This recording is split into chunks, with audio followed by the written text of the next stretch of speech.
नमस्कार, मी जया मेहरा। आज आपण पोहोचलेलो आहे तिवसा तालुका वरखेड या गावामध्ये। इथे श्री संत आडकोजी महाराज यांच्या पुण्यतिथी महोत्सव खूप मोठ्या प्रमाणात साजरा करण्यात येत आहे। तर 130रा त्यांचा हा पुण्यतिथी महोत्सव आहे। तर आपण जाणून घेऊया इथे त्यांच्या कार्यक्रमामध्ये आज पालखीचा खूप मोठ्या प्रमाणात उत्सव इथे खूप साजरा करत आहे इथले गावकरी मंडळी आणि इथल्या संस्थेचे लोक। तर आपण जाणून घेऊया इथल्या लोकांच्या प्रतिक्रिया आणि पालखीमध्ये जे लोक येतात त्यांच्या प्रतिक्रिया काय आहेत।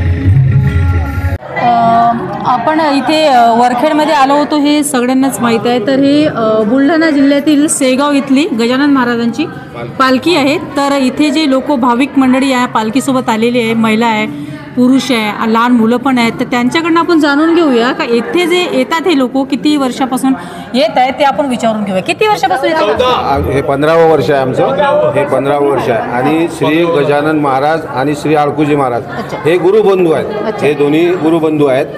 श्री गजानन महाराज हे श्री गजानन महाराज आपल्या इथं वरखेडला आपल्या गुरुबंधूच्या दर्शनाकरता दरवर्षी येत असतात आपल्या कार्तिक पौर्णिमेला। हे आमचं 15वं वर्ष आहे। इथं आल्यानंतर तुम्हाला काय असं वाटते की बाबा तुम्हाला दरवर्षी यावं असं इथे वाटतं? तर खूप हरिक वाटतं, म्हणजे माहोल सगळा पद्धतशीर, सगळा माहोल दर्शन हे ते रांगोळ्या सगळं हे ते काढणं पॉश सगळं चांगलं। किती वर्षापासून येता काका? आम्ही आज 14 वर्ष झाली दिंडीमध्ये आम्ही प्रवेश केलेला आहे। मी शेगावचाच आहे, पण मला एक खूप आनंद वाटला याच्यामध्ये की मी याच्यामध्ये आलो। भगवंतांनीच आपल्याला हा मार्ग दाखवलेला आहे आणि भगवंताचंच केलं पाहिजे। माणसांनी आलिया भोगाशी असावे सादर, हा वाहवा संसार देवा पाहिजे।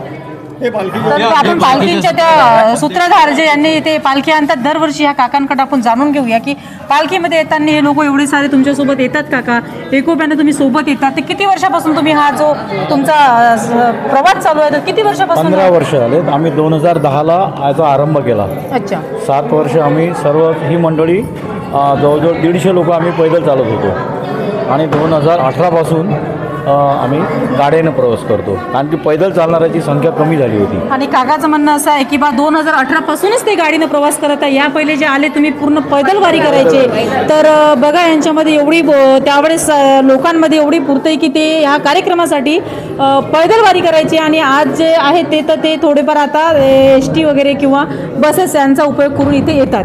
तर तुम्हाला इथे आल्यानंतर काका कसं असं म्हणजे कोणत्या प्रकारचा असा आनंद होतो की बा तुम्हाला खूप म्हणजे हमेशा यावं असं वाटतं इथं? नाही, इथं तर कसं आहे, आता सर्व ज्यापासून आम्ही इथं सगळं जुळलेलो आहोत वरखेड सोबत, त्यापासून सर्वच लोकांना असं वाटतं की दरवर्षी आपण आलो पाहिजे।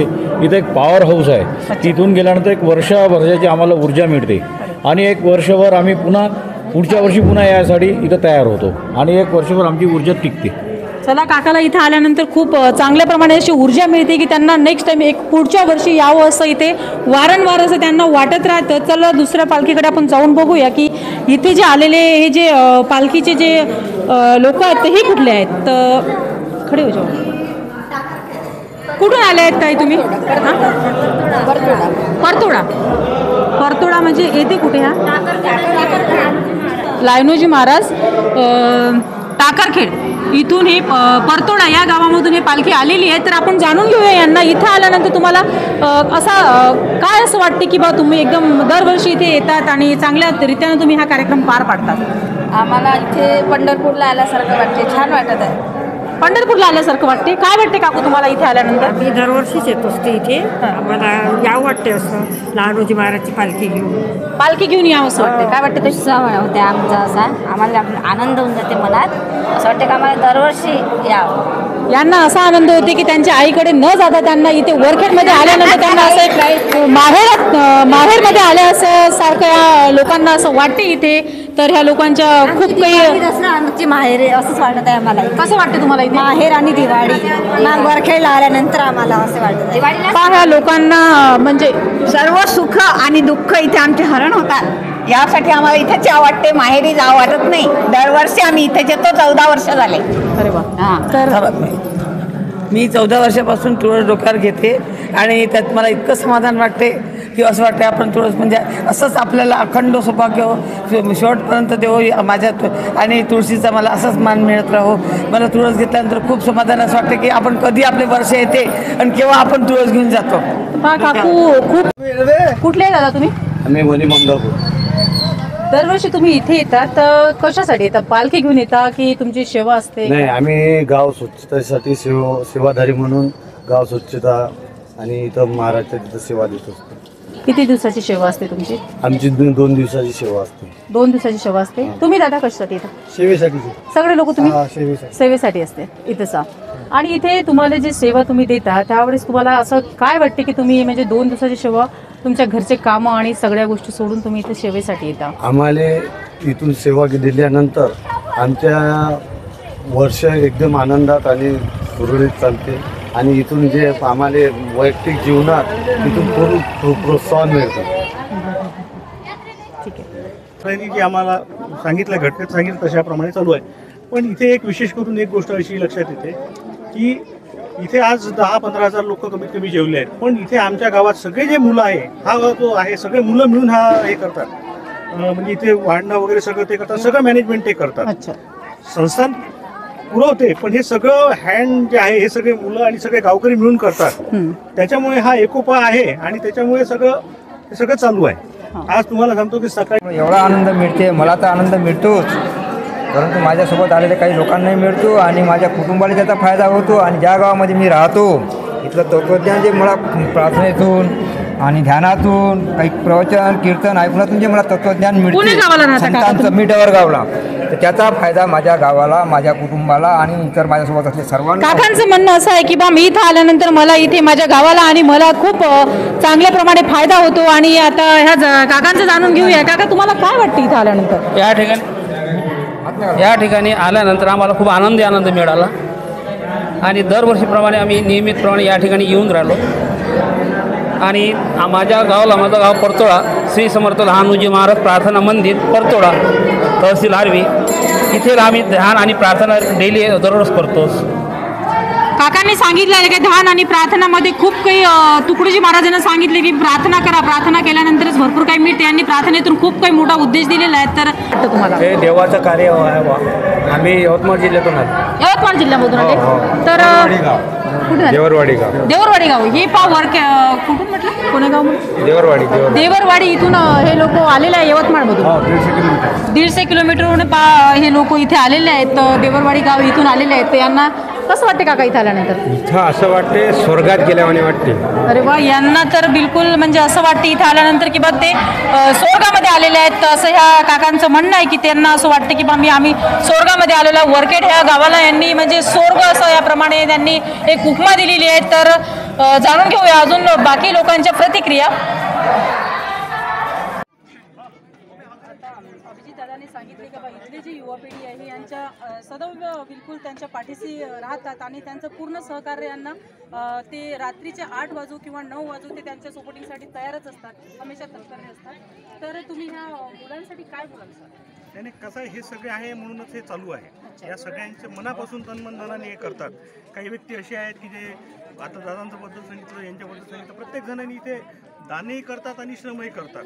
म्हणजे आज आम्हाला काही गरज आहे तर मोठे मोठे गंज असो किंवा काही वस्तू लागेल तर संस्थानात ते देतात आणि त्याच्या व्यतिरिक्त श्रमदा हे करतात. श्रमदान सकाळी 7 वाजतापासून हे सगळे पालखीची तयारी असो कालपासून, त्याच्यानंतर रात्रीचं जेवण असतं सगळ्या पालखीवाल्यांना. आणि आजही सुद्धा हे सगळं मॅनेजमेंट आज 10-15 हजार लोक जेवण करून गेले, ते सगळं ते मॅनेज करून राहिले. आणि कुठल्याही प्रकारचा म्हणजे कुठल्याही आम्हाला म्हणजे ट्रस्टीला कुठल्याही प्रकारचा त्रास नाही ना, कुठली हा काय ना बोंब आहे, सगळं ते करतात.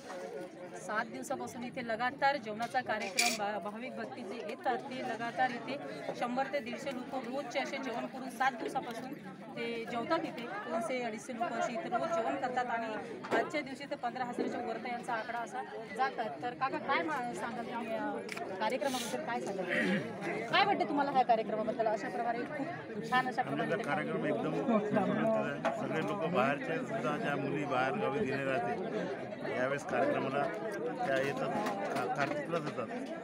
आमची कार्तिक म्हणजे दिवाळीसारखीच राहते. म्हणजे यांचं काकाचं म्हणणं आहे की बा आम्ही दिवाळी आमच्या मुली दिवाळी त्यांच्या घरून जे इथे आई वडिलाकडे मनवल्या म्हणजे त्या जास्तीत जास्त या कार्तिक महिन्यात आणि इथल्या कार्यक्रमासाठीच इथे उपस्थित होतात. तर त्या दिवाळीला न मानता ह्या कार्यक्रमाला सर्वात जास्त मानतात आणि ह्या कार्यक्रमासाठी त्या येतात. काय वाटते काका तुम्हाला ह्या कार्यक्रमात? दरवर्षीप्रमाणे नित्यप्रमाणे चालतं. अच्छा. दिवाळीला मुली येत नाही, यावेळेस येतात, जावई पण येतात, बाकी नातेवाईक पण येतात आणि असा हा इथला कार्यक्रम आहे की यांनी खूप चांगल्या प्रमाणात आणि इथल्या लोकांचा खूप यांना सहभाग होऊन हे लोक एकजुटीनं कामं करतात. असं आपण इथं खूप चांगल्या प्रमाणात आणि एक मेन म्हणजे इथून आपल्याला घेण्याजोगती गोष्ट आहे की अजूनही तुकडोजी महाराजांच्या विचारावर हे लोक आताच ते पहिली पिढी होतीच पण आता नऊ पिढी आणि नवयुवक पिढी सुद्धा तुकडोजी महाराजांचे विचार आपण इथं बघितलेले आहे. असे खूप कमी गावामध्ये पाहायला मिळतात पण वरखे या गावामध्ये आपल्याला 7 दिवसापासून लगातार पूर्व कामामध्ये जुटलेले असतात आणि पालखीच्या सोहळ्यापासून तर महाप्रसादाच्या कार्यक्रमापर्यंत तो कार्यक्रम पूर्णपणे पार पडेपर्यंत हे लोक त्यांच्या सपोर्टिंगसाठी सज्ज असतात. आपण पोहोचलेला आहे वरखेड या गावातल्या जो आज इथे महाप्रसाद चालू आहे. हा वर्षानुवर्षापासून चालू आलेला इथे हा जो महाप्रसादाचा कार्यक्रम असतो हा नियमितप्रमाणे केला जातो. हा नियमितपणे केला जातो आणि आपण इथं बघत आहे की हा काकू किती छान अशा ह्या काकू इथे छान अशा पोळ्या करत आहेत आणि बघा कितीतरी लोकांचा इथं असा समूह जमलेला आहे आणि मेन म्हणजे एकोपा खूप चांगल्या प्रमाणे आपल्याला इथं दिसतोय. एकजूट असं आपण इथे बघत आहे की इथे एकीकडे म्हणजे पोळ्या चालू आहे आणि एकीकडे हा असे इथे बघा इथे छानपैकी असे सब्जीचं जे भाजीचं जे आहे मॅनेजमेंट हे खूप चांगल्या प्रमाणात असे इथल्या लोकांनी केलेले आहेत. तर आपण बघत आहोत इथे की कितीतरी खूप मोठा उत्सव असतात आणि हे लोक साजरा पाडतात एकोप्याने आणि एकजुटीने. तर इथे खूप अशा आपल्याला माहीत समजत आहे की बा इथे तुकडोजी महाराजाचे विचार जे आहेत तर ह्या लोकांच्या खूप चांगल्या प्रमाणे त्या विचारांचा ते इथे आपल्याला दिसून येत आहे समूह की यांच्यामध्ये तुकडोजी महाराजांचे विचार किती चांगल्या प्रमाणे रुजलेले आहात. तर हा इथे जे पंक्तीचा जो महाप्रसादाचा जो कार्यक्रम आपण बघत आहोत तो इथे खूप मोठ्या प्रमाणे कितीतरी हजारो लोक इथे येतात आणि जेवण करून जातात. तर महाप्रसाद हा प्रत्येकाला लाभतात. असंही इथे शेवटपर्यंत जेवढे लोक आले 7 वाजेपर्यंत किंवा 7-8ही वाजले तरी हा महाप्रसाद यांना म्हणजे असं नाही की इथे भेटत नाही भाऊ, हा महाप्रसाद हे लोक घेऊनच जातात. इथे एवढी सुंदर अशी यांनी नियोजन केलेलं आहे महाप्रसादाचं आणि जे इथले कार्यकर्ता लोक जे आहेत जे इथे महाप्रसादाचं नियोजन करतात